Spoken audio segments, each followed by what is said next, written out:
నమస్తే, welcome to our channel. ఫైనల్గా India versus Pakistan war cease fire agreement అయింది.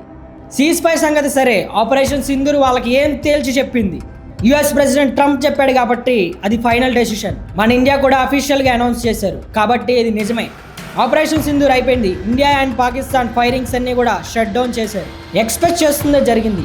రెండు కంట్రీస్ వార్కి వెళ్తూ ఉంటుంటే వరల్డ్ ఖచ్చితంగా ఒప్పుకోదు, ఒత్తిడి చేస్తుంది, ఒప్పిస్తుంది. దీనికి అమెరికా అనే పెద్దన్న కంట్రీ ఇన్వాల్వ్ అయింది కాబట్టి ఒప్పుకోక తప్పలేదు. ఎందుకు తప్పదు? ఎందుకంటే పాకిస్తాన్కు ఒకసారి బలమైన శాస్తి జరగాల్సింది.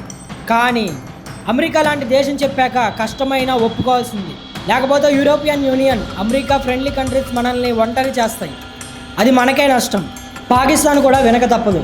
అర్జెంటుగా అది ఫస్ట్ ట్రంప్ ఫోటోకి నమస్కారం పెట్టాలి. వార్ కనుక కంటిన్యూ అయి ఉంటే పాకిస్తాన్ కంటే లాస్ అయ్యేవాళ్ళు ఇంకెవరు ఉండేవాళ్ళు కాదు. సరే, ఇన్ని రోజులు జరిగిన ఆపరేషన్ సింధూర్ వాళ్ళకి ఏం తేల్చి చెప్పిందంటే, ఇంతకు ముందులా కాదు, మన మీద ఎవడైనా టెర్రరిస్ట్ అటాక్ చేయాలన్నా భయపడేలాగా బలంగా వాళ్ళకి బుద్ధి చెప్పాం. అఫీషియల్గా మన ఇండియా ఏమని అనౌన్స్ చేస్తుందో చూస్తారా? ఇకపై మన ఇండియాపై ఎవడైనా టెర్రరిస్ట్ అటాక్ చేద్దామనుకున్నా, చేయాలనుకున్నా అది యాక్ట్ ఆఫ్ వార్ లాగే మేము కన్సిడర్ చేస్తామని మన ఇండియా అనౌన్స్ చేసింది. అఫ్కోర్స్ పాకిస్తాన్ బుద్ధి ఇంకా మారదు. దీనికోసం మనం ఇంకా ప్లాన్స్ వేయాలి.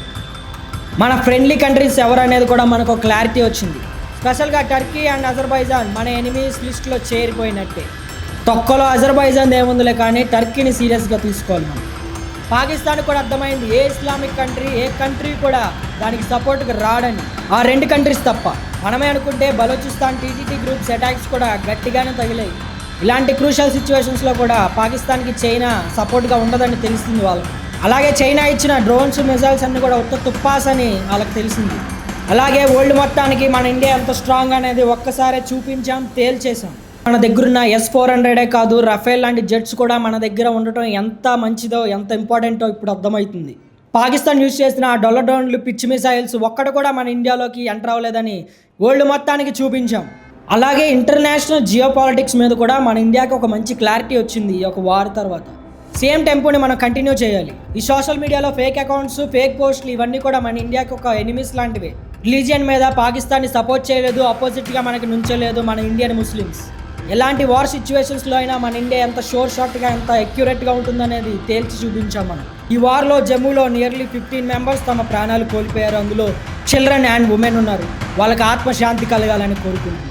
అలాగే ఇండియన్ సోల్జర్ మన ఆంధ్రప్రదేశ్ నుంచి మురళీ నాయక్ తన ప్రాణాలు కోల్పోయారు. బ్రదర్, నీకు సెల్యూట్. ఫైనల్గా వన్ లాస్ట్ థింగ్, మన ఇండియా ఒక సెక్యులర్ కంట్రీ. ఏ రేంజ్కైనా వెళ్తుంది, ఏమైనా చేస్తుంది, ఏమైనా చేయగలుగుతుంది. ఒక ముస్లిం విమెన్ కావచ్చు, ఒక సిక్ విమెన్ కావచ్చు. రోజు వార్ అప్డేట్స్ని వరల్డ్ మొత్తానికి అనౌన్స్ చేసిన 2 బ్రేవ్ ఉమెన్కి నా సెల్యూట్. జై భారత్, జై హింద్.